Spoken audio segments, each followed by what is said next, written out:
வணக்கம். கலாம் ஆண்டு 6 மாதம் 8 நாள் 16 சனிக்கிழமை மே 30 2026. இன்றைய நம்பிக்கை செய்திகள். மாணிக்க மாணவர்கள் கனவு start up village visit. Erode மாவட்டம் அண்ணாமலைக்கோட்டை என்ற கிராமத்தை உலகறிய செய்து கொண்டிருக்கும் ஒரு நிறுவனம் தான் கனவு ஸ்டார்ட் அப் வில்லேஜ், அதாவது கிராமத்து ஐடி பார்க். உலகின் பல நாடுகளை சார்ந்த சுமார் 50 நிறுவனங்களுக்காக 200 பொறியியல் படித்த இளைஞர்கள் தமது வீட்டிற்கு அருகாமையிலேயே உள்ள இந்த கனவு ஐடி பார்க்கில் பணிபுரிந்து வருகிறார்கள். அமெரிக்காவில் ஐடி நிறுவனத்தில் பணிபுரிந்து கொண்டிருக்கும் போது கார்த்திக் ஈஸ்வரமூர்த்தி அவர்கள் தமது நாடு, தமது கிராமம், தமது கிராம இளைஞர்கள் பற்றிய புதிய பரந்த அவரது சிந்தனையால் உதித்ததே இந்த கனவு கிராம ஐடி பார்க். இந்த வித்தியாசமான நிறுவனத்தை பள்ளி படிப்பு காலத்திலேயே பலவிதமான அனுபவங்களை பெற்று வரும் நல்லூர் வட்டத்தின் மாணிக்க மாணவர்கள் குழு குழுவாக வந்து இதனை பார்த்து செல்கிறார்கள். அந்த வகையில் மே 28 அன்று நாமக்கல், சேலத்தை சேர்ந்த மாணிக்க மாணவர்கள் 13 பேர் பார்வையிட வந்தனர். அவர்களை கனவு start up village CEO Karthik Eswaramoorthy அன்புடன் வரவேற்று நிறுவனத்தை சுற்றி காண்பித்து விரிவாகவே விளக்கினர். இது அந்த மாணிக்க மாணவர்களுக்கு முற்றிலும் புதிய அனுபவமாகவும் புதிய நம்பிக்கையாகவும் அமைந்திருக்கிறது. குறிப்பாக இவ்விருவரும் வெறும் ஐடி பணி வழங்கி நடத்தி வருவதோடு மட்டுமல்லாமல் கிராமத்து இளைஞர்களுக்கு, மாணவர்களுக்கு காலம் காலமாக இருந்து வரும் ஒரு உளவியல் பிரச்சனை ஆங்கில அறிவு, ஆங்கில பேச்சு வழக்கு. இவர்கள் அதனை தீர்த்து வைக்கும் வகையில் இங்கு பணியாற்றும் இளைஞர்களுக்கு ஆங்கிலத்தை எளிதாக பயன்படுத்தவும் பேசவும் பயிற்சி அளித்து வருவதோடு, அப்துல் கலாம் கூறிய இந்தியாவில் கிராமத்திற்கும் நகரத்திற்கும் உள்ள இடைவெளி குறைய வேண்டும் என்ற தீர்க்க தரிசனத்தை உணர்த்தியதாக இக்குழுவிற்கு பொறுப்பேற்று வழிநடத்திய ஈரோடு மாவட்ட மாணிக்க மாணவர் துறை பொறுப்பாளர் ஸ்ரதீப் தெரிவித்தார். நம்பிக்கை செய்திகளுக்காக சென்னையிலிருந்து தயாநிதி. தமது பிள்ளைகளின் எதிர்காலத்திற்காக கலாம் விஷன் மையம் அழைத்து வந்த தந்தை.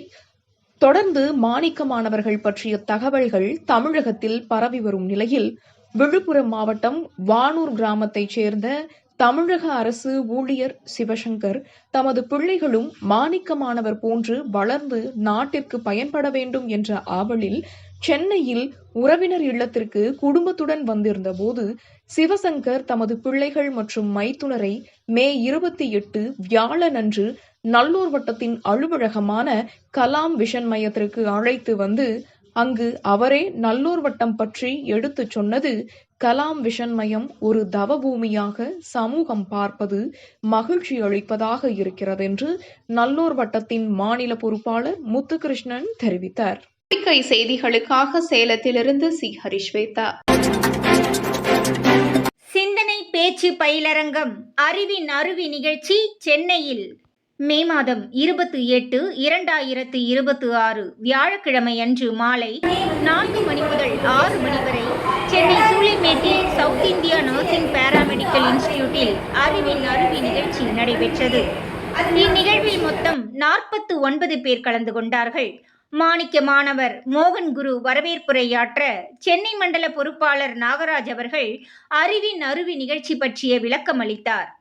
உள்ளத்திலும் உலகத்திலும் நெருக்கடி நிலை, அதற்கான தீர்வு என்ற தலைப்பில் 5ஆம் வகுப்பு மாணவி அக்ஷரா மனித பண்பை வளர்ப்பது பற்றிய அனுபவத்தோடு எடுத்து கூறினார். தொடர்ந்து 12ஆம் வகுப்பு மாணவிகள் கமலி, அஞ்சனா லட்சுமி, பூர்விகா ஆகியோர் பொருளாதாரம், நாடுகளிடையே போர், பருவநிலை மாற்றம் அனைத்துக்கும் காரணம் மனிதனே என்பதை நடைமுறை அனுபவத்துடன் கூறி அனைத்திற்கும் தீர்வு மனித நேயம் என்று சிறப்பாக எடுத்துரைத்தார்கள். திருமதி சாமுண்டீஸ்வரி அவர்கள் பொருளாதாரத்தை எப்படி முன்னேற்றுவது என்பதை பற்றி அழகாக விளக்கி கூறினார். தலைமை தாங்கிய திருமதி தேவிகண்ணன் அவர்கள் நம் உடல்நிலையை ஆரோக்கியமாக வைத்துக் கொள்ள வேண்டியதின் அவசியம் குறித்தும் அதனை சார்ந்து தொடரக்கூடிய நன்மைகளையும் மிகுந்த கருத்து செறிவுடன் விளக்கி கூறினார். வழிகாட்டி திரு பாஸ்கர் ஐயா அவர்கள் நீர்நிலைகளை பாதுகாக்க வேண்டியதின் அவசியத்தையும் அதற்கான வழிமுறைகள் பற்றியும் எடுத்துரைத்தார். சிறப்பு விருந்தினர் திரு கிருஷ்ணமூர்த்தி ஐயா அவர்கள் பெண்களின் பாதுகாப்பு குறித்தும் அதற்கான ஏற்பாடுகளை பள்ளியில் செய்து தருவதை பற்றியும் எடுத்துரைத்தார். நல்லூர் வட்டம் திரு பாலு அவர்கள் அனைவரும் ஒருங்கிணைந்து செயல்பட்டால் நிச்சயம் நம் சமுதாயம் முன்னேற்றமடையும் என்பதை பற்றி எடுத்துரைத்தார். இறுதியாக நூலகத்துறை மாநில பொறுப்பாளர் திருமதி காஞ்சனா அவர்கள் மகிழ்ச்சியுரை வழங்க நாட்டு வாழ்த்துடன் நிகழ்ச்சி நிறைவடைந்தது. நிகழ்ச்சி முழுவதையும் மாணிக்க மாணவி ஓவிய சேனா அழகாக தொகுத்து வழங்கினார். நிகழ்ச்சியின் நிறைவில் அனைவருக்கும் சுண்டலும் சுக்குப்பாலும் வழங்கப்பட்டது.